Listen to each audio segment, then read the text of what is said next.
Inmates, how's life behind bars? Not these bars, these bars. Today we've got another regular customer in who's sitting behind me having a lovely coffee in the waiting area. I don't know how many bikes he's brought into us now. I think we're on for something like... He's bought all the bikes, but a returning customer. And today we've got the F900GS Adventure. So very similar to my F900GS, but this is the Adventure version. And today what we're going to be doing to it is putting Radial 3s on the front, we're putting Denali T3s on the back, and we're putting emblems on the side, which we've never done on the 850GS Adventure at all. If you want to see the emblems on the R1300GS Adventure, we did a video last week, a really, really good install with the EX4 light pods on the side, and then we put the emblems on the R1300GS Adventure. So check that video out as well. We've got lots of emblems here in stock. We're shipping them all out, all over the world, every day. Right, so it's now for me to hand you over to Tom. He's going to do the whole install today whilst I get busy on the computer. And yeah, do your magic, mate. So this morning I've got an F900GSA in, and we're going to fit loads of stuff to this today. We're not going to film it like we have done in the last couple of videos because I've got so much to do and I haven't got a lot of time. So I ain't going to faff around, starting filming all day. So to start off with, we've got two easy cans going on the bike because we're having emblems and also T3 rear lights, which are brake and indicate as well on the number plate. We're having a split sound bomb, which I've got to then figure out a place for it to go. And then on the front, to finish it off, we're having a set of exposure Radial 3s. They're going to go off the crash bars because the customer wants to keep his OEM lights on the bike. Personally, I'd take the OEMs off and replace them, but he wants to keep them. So we're going to stick those off the crash bars somewhere. And that's about it, really. I've already started taking the bike to bits, so I've got loads of work to do. So go away, Will, leave me alone, and come back in a bit.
That is so cool. Hey man, how is your mother?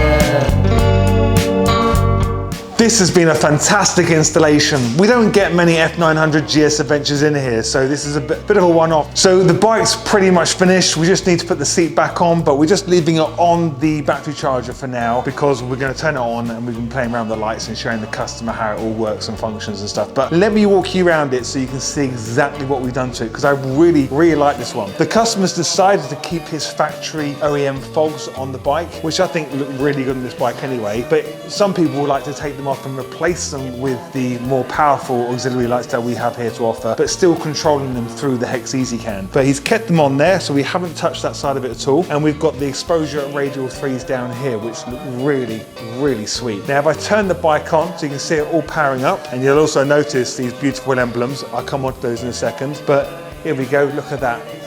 It's lovely. Like, I can probably turn the fog lights back on again. They're in a different place now. Here they are. No, I think we need the engine running to turn this back on again. Okay, so now we're back on and all the lights are on here and we've got the emblems as well. But those Radial 3s, they are just so beautiful and they are still today our biggest selling light pod that we do. We've sold so many of them. Now, when I hit the indicator, Tom has programmed it. The customer would have specified this, the option of having that stay on or turn off. We've configured it on the EasyCam for it to switch off to make the indication clearer. If it was mine, I think I'd leave it on just because it might put the corner into darkness, but the options are there. You can do what you want. But now you've got the emblem doing this. Beautiful.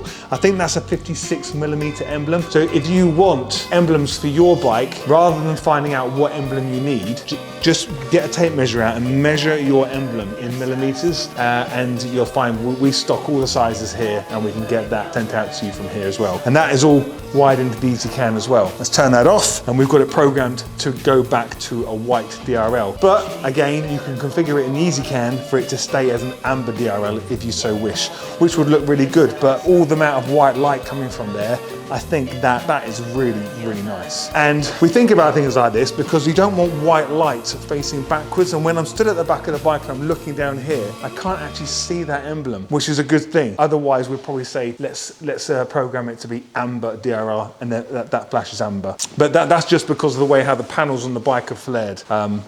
It's more front forwarding. Right, so as we work our way through to the back of the bike, if you look on the back here, this customer's opted to have rear T3s. This is probably like the 5th or 6th, probably 7th bike that he's bought to us over the past 6 years. Probably 5 years. And he always likes his rear T3s. So if I indicate at the back, you can just see how clear it is when he indicates. He's got his factory indicator there, and he's got his extra T3 there as well. But hit the brakes, nice and bright. I'm gonna turn the indicator off and hit the brakes. All that extra braking light there is fantastic. Right, before we get onto the sound bomb, I'm gonna show you that in a minute because that's been a really, really nice upgrade on this bike. What we got here is all powered by 2 EasyCams. So if you look down here, Tom has put them in here. We've got one there, we've got one there. Now we've got 3 circuits on one EasyCam, which is operating and functioning the T3s. And then we've got another, no, it's 4, isn't it? Yeah, sorry. One EasyCam is functioning the rear T3s and the emblems. As far as the EasyCam is concerned, it doesn't know that the front emblems are not T3s. As far as it's concerned, they're just T3s. So that one EasyCam is doing T3s and emblems, and then the other EasyCam is operating the 2 exposure radial 3s and the sound bomb. Let's come around and show you the sound bomb because this is nice. Right, so there's no bike specific mount for a split sound bomb for this bike. So because the customer's bought it here and Tom is very resourceful at finding a way of doing things, he's made a mount up on here, and the actual split sound bomb compressor is bolted to that mount, that bracket behind here. Unfortunately, I'm sorry, we are not stocking these. We can't sell them to you. We can't make one up for you. I am sorry about that. But if you were to bring your bike here and we're doing a job for you, we can make this happen for you. And then you can see the hose here. As you follow the hose round, it comes up underneath this panel, and just inside there, play around with the ISO settings, you can see the acoustic part of the sound bomb just there.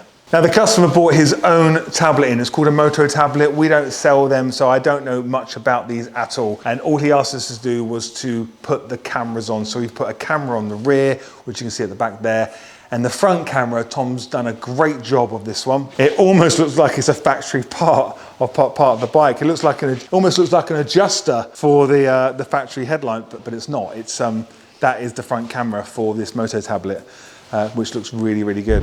Okay, so quick apology to say this is a very quick video, but some of us like a bit quick fix, don't we, to see what's possible. If you want this F900GS Adventure bundle for your bike, we've got bundle links on the website. You can go and view this bundle, and you can buy the Exposure Radial 3 bundle for your F900GS Adventure. But if you do want to see a more comprehensive install, and when I say comprehensive, I mean a real thorough install, check out last week's video on the R1300GSA. We put loads on it, and it actually did look really, really good. And also, hopefully, Will, when you were editing this, we got some video footage of the customer's trailer with the remote control. I want one, I want one. Check that out as well. But until next time, guys, stay safe behind bars, not these bars, these bars, and we'll see you in the next video.